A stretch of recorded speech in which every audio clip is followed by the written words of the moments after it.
दोस्तों, कभी सुना है कि सच्ची खुशी किसी दुकान में बिकती है? नहीं ना, वो तो तुम्हारे ही दिल के किसी कोने में छिपी है।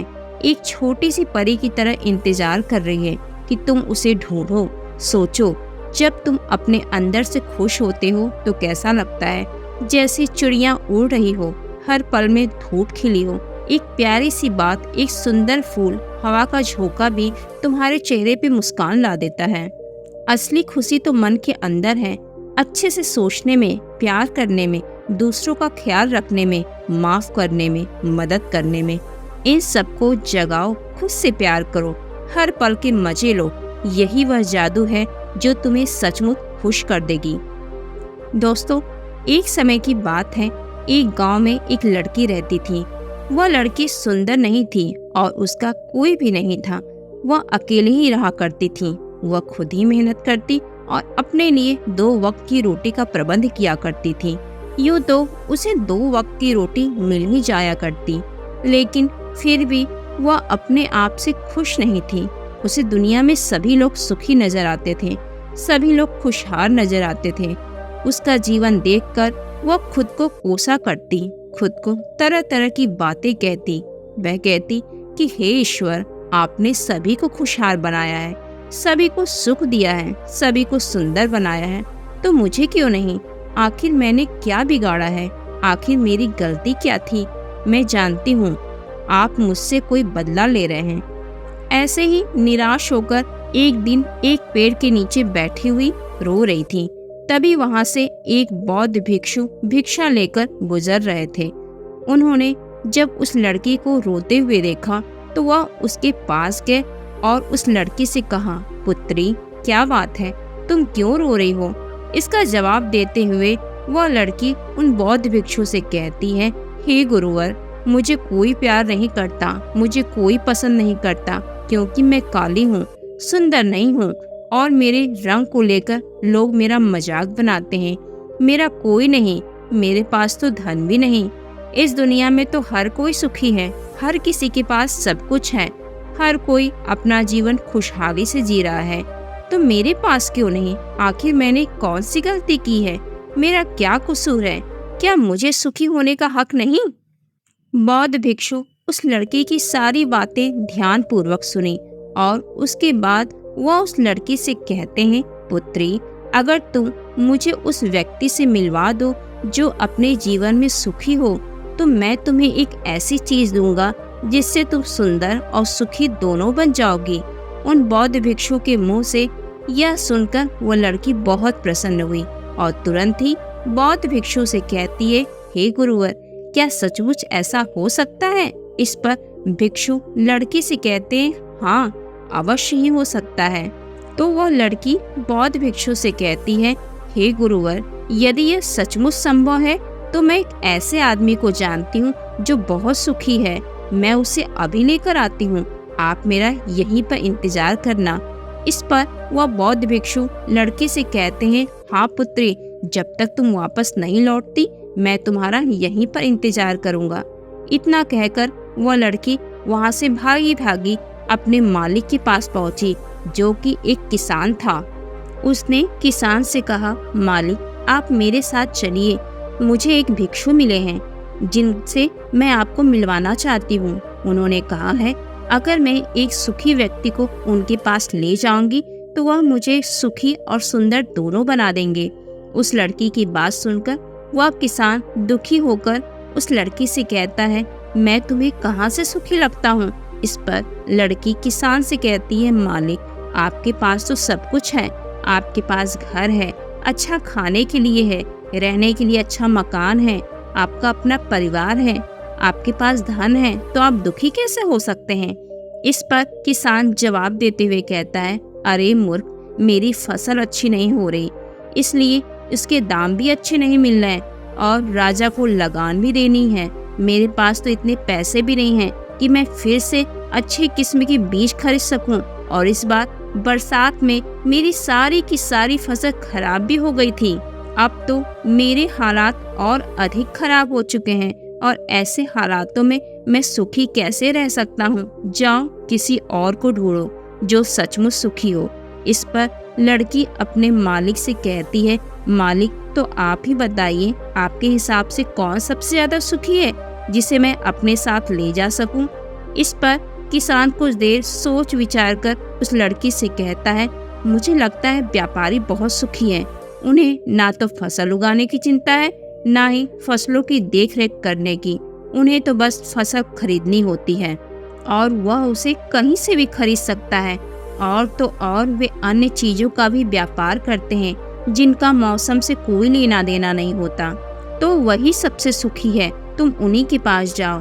लड़की अपने मालिक की बात सुनकर वहां से भागी भागी एक व्यापारी के पास जा पहुंची और व्यापारी से कहती है, मालिक आप मेरे साथ चलिए, मुझे एक भिक्षु मिले हैं जिन्हें मैं आपसे मिलवाना चाहती हूँ। उन्होंने कहा है किसी ऐसे सुखी व्यक्ति को ले आऊं जो सचमुच सुखी हो और उसके बाद वह मुझे एक ऐसी चीज देंगे जिससे मैं सुखी और सुंदर दोनों बन जाऊंगी।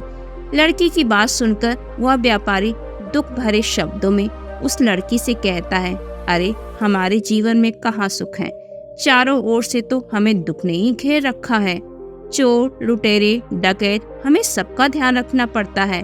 व्यापार में भी अभी बहुत घाटा चल रहा है और तो और राजा हमसे अतिरिक्त कर भी वसूल कर रहे हैं, जिससे अब व्यापार करने में बहुत दिक्कत आने लगी है। हमें सुरक्षा भी नहीं मिल पा रही है। मुझे तो लगता है मुझसे दुखी इस दुनिया में और कोई नहीं। इस बार लड़की उस व्यापारी से कहती है, परंतु मालिक आपके पास तो इतना धन है, आपके पास इतनी जमीन जायदाद है, आपके पास इतना अन्न है, रहने के लिए इतना बड़ा मकान है, सारी सुख सुविधाएं हैं, इसके बाद भी आप दुखी हैं। बहुत अजीब सी बात है। मुझे तो लगता है कि आप बहुत सुखी होंगे। खैर कोई बात नहीं, कृपया करके मुझे कोई ऐसा व्यक्ति बताइए जो आपके हिसाब से बहुत सुखी हो, जिसे मैं उन भिक्षु के पास ले जा सकूं।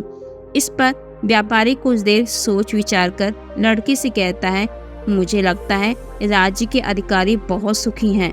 वह सीधा राज्य से संबंध रखते हैं, उनके पास अधिकार है और वह धनवान भी हैं। सभी लोग उनका बहुत मान सम्मान भी करते हैं। मुझे नहीं लगता कि उनके जीवन में कोई भी दुख होगा और मुझे लगता है वही सबसे सुखी है। काश मैं भी राजा का एक अधिकारी होता तो मैं भी अपना जीवन आराम से बिता रहा होता। इस पर वह लड़की उस व्यापारी से कहती है, मालिक क्या आप किसी अधिकारी को जानते हैं? क्या आप मुझे उनसे मिलवा सकते हैं?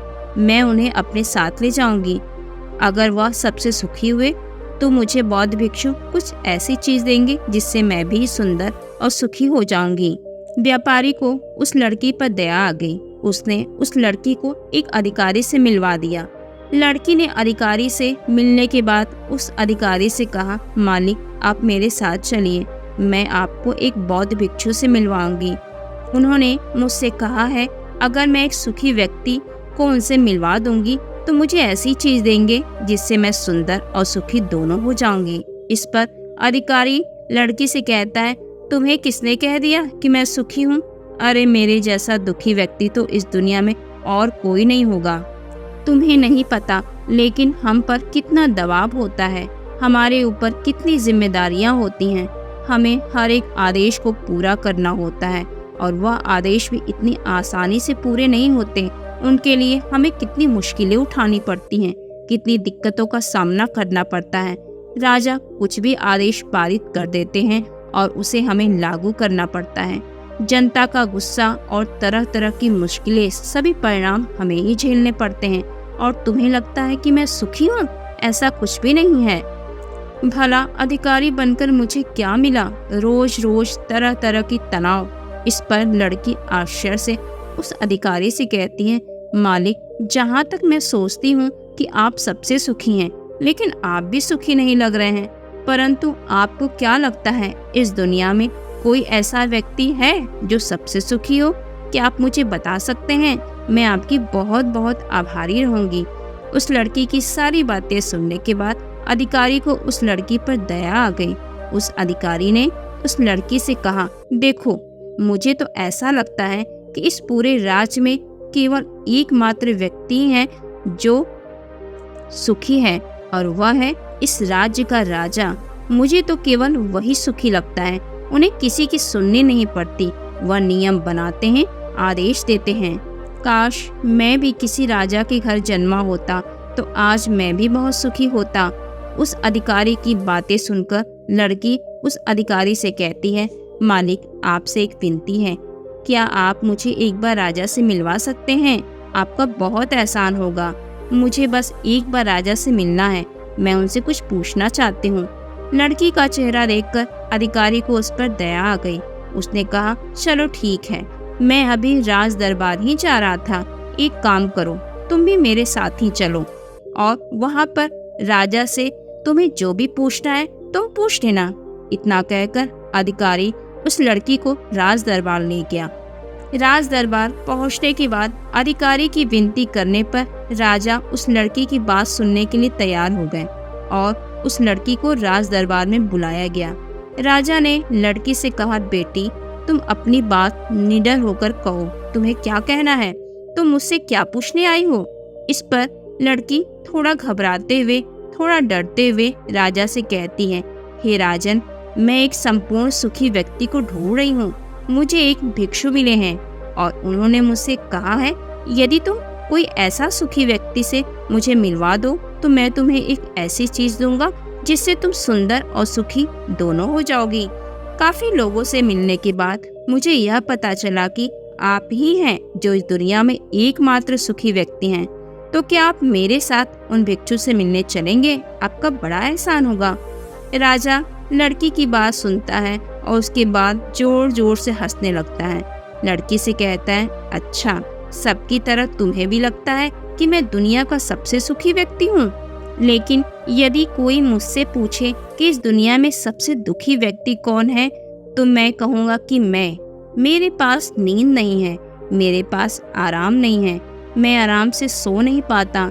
अंगरक्षक हमेशा मेरे आस पास रहते हैं, उनके बिना मैं अकेले कहीं जा भी नहीं सकता। जरा सी आहट होती है तो नींद टूट जाती है। डर हमेशा लगा रहता है क्योंकि मेरे दुश्मन मेरे घर में ही रहते हैं, जिनका मुझे पता तक नहीं कौन कब और कहां से मुझ पर कोई वार कर दे। मुझे सब पर शक करना पड़ता है, हर एक सांस मुझे भारी मालूम पड़ती है।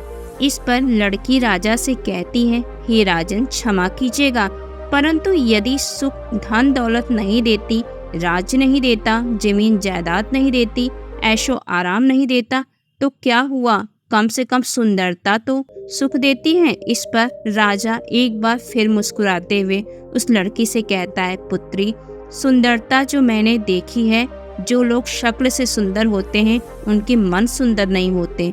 वे लोग तो एक मुखौटा लगाए घूमते रहते हैं। वे दूसरों को दिखाते हैं कि मैं कितना सुंदर हूँ, लेकिन समय सबकी सुंदरता छीन लेता है।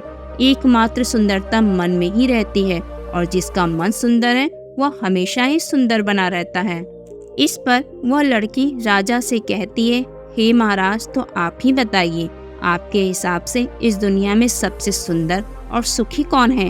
इस पर राजा लड़की से कहता है, पुत्री, मेरे हिसाब से तो एक गरीब व्यक्ति जो 2 वक्त की रोटी का प्रबंध कर सके, बस इतना ही, जो किसी तंत्र बिना, किसी बंदिशों के बिना किसी भी दिशा में घूम सके, जो उससे कुछ भी छीनने का डर न हो, कुछ भी लुट जाने का खौफ न हो और रात को अच्छी नींद लेता हो। मेरे हिसाब से सबसे ज्यादा सुखी वही होगा।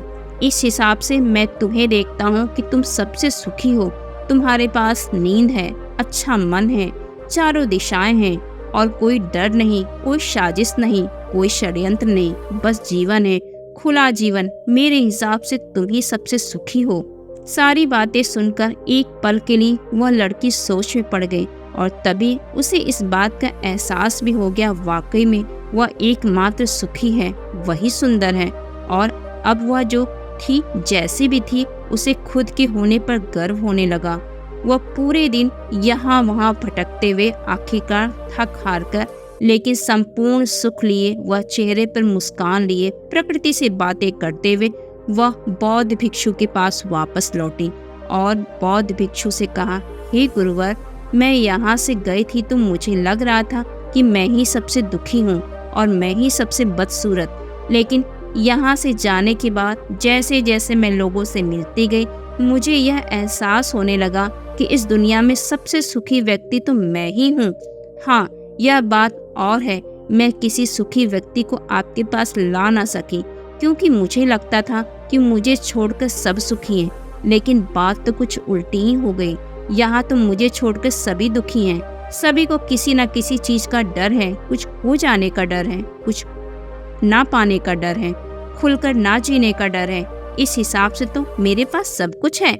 मैं खुशी से झूम सकती हूँ, गा सकती हूँ, जहाँ मन करे वहाँ जा सकती हूँ, और 2 वक्त की रोटी का इंतजाम करने के लिए मेरे पास यह हाथ और पैर भी हैं। मुझे किसी चीज का कोई गम नहीं है।